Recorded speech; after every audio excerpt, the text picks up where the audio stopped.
Il ne devait durer il devait durer au minimum 3 jours et vous l'avez vu, il n'aura pas tenu 3 heures. Le cessez-le-feu décrété ce matin dans la bande de Gaza est terminé. Le Hamas et Israël s'accusent mutuellement d'avoir violé cette trêve par différentes attaques, notamment à Rafah ce matin. Pour bien comprendre ce qui est en train de se jouer, nous recevons actuellement Gilles Kepel, politologue, professeur à Sciences Po et spécialiste du Proche-Orient. Bonjour monsieur. Bonjour. Merci de nous avoir rejoints. Alors pour tous ceux qui nous regardent et qui cherchent à comprendre, il y a une question simple.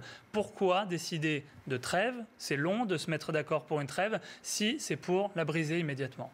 Alors, pour plusieurs raisons. On n'a pas encore tous les éléments pour ce qui s'est passé aujourd'hui, mais s'il se confirme qu'un soldat israélien a été effectivement enlevé par les combattants palestiniens, évidemment, ça change toute la donne et tout l'équilibre du conflit, puisque pour Israël, c'est effectivement une mise en danger considérable. On se souvient de l'enlèvement du caporal franco-israélien du reste Gilad Shalit en juin 2006, qui n'avait été libéré qu'en octobre 2011. Et donc il y avait eu 5 années de tractation pendant lesquelles, bien sûr, Hamas avait gagné beaucoup dans la négociation face à Israël, puisque ce soldat avait été libéré contre 1 millier à peu près de prisonniers palestiniens.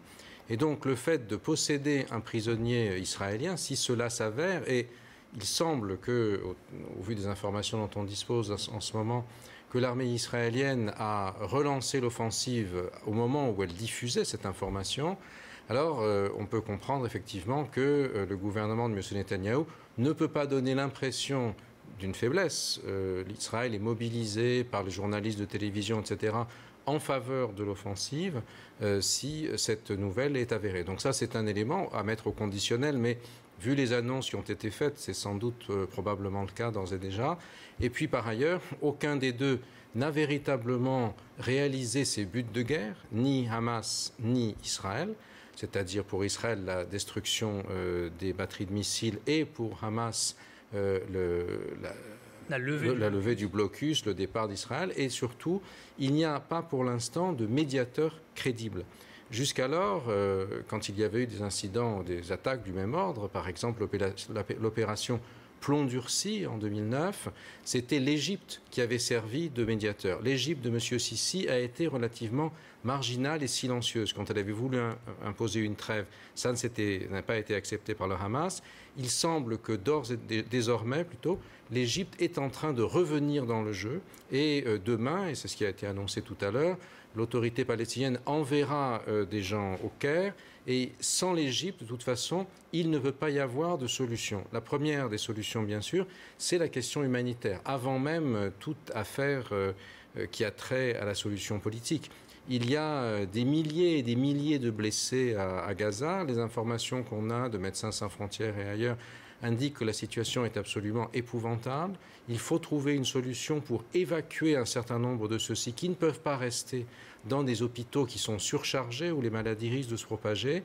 Or, la seule manière d'évacuer les blessés, c'est par l'Égypte. C'est à travers le point de passage de Rafah entre Israël et l'Égypte. Donc, tout cela fait partie de la discussion et à l'heure actuelle, on n'a pas encore d'accord entre les belligérants sur ce point. On rappelle qu'une réunion, une négociation était prévue justement aujourd'hui entre des délégations palestiniennes, israéliennes au Caire, en Égypte, pour illustrer ce que vous disiez sur peut-être le rôle que commence à réussir à jouer l'Égypte. Qu'est-ce qu'il va devoir faire pendant ces derniers jours, d'un côté ou de l'autre, pour justement parvenir à donner peut-être à l'Égypte ce rôle de négociateur ?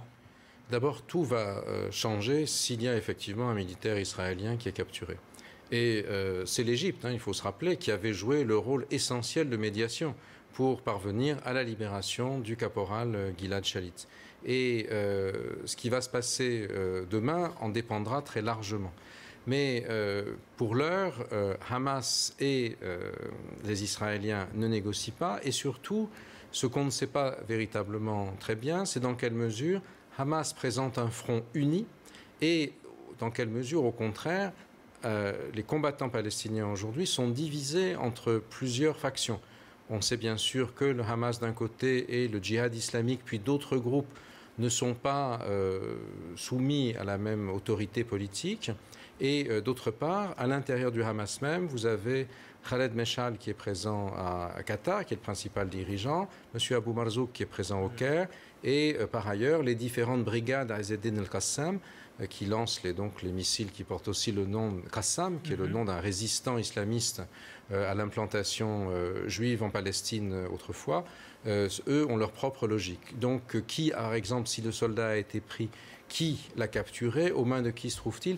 Tout ça, c'est un ensemble d'éléments et cette opacité, d'une certaine manière, fait le jeu, bien sûr, des combattants palestiniens, quels qu'ils soient, et est un élément complexe pour les Israéliens parce qu'ils n'ont pas d'interlocuteur sur lequel peser. Le seul qui peut peser probablement, du fait de sa proximité, c'est l'Égypte. Et l'Égypte n'a pas eu intérêt jusqu'alors à s'impliquer tellement dans la mesure où les Occidentaux, les Israéliens avaient préféré le lien avec le Qatar et la Turquie qui étaient présents à Paris dimanche dernier autour de Laurent Fabius, alors que l'Égypte n'était pas là. On comprend donc que ces prochaines heures, il va falloir regarder l'enlèvement probable de près de ce soldat israélien et surtout se tourner vers l'Égypte à partir de demain. Merci beaucoup Gilles Kepel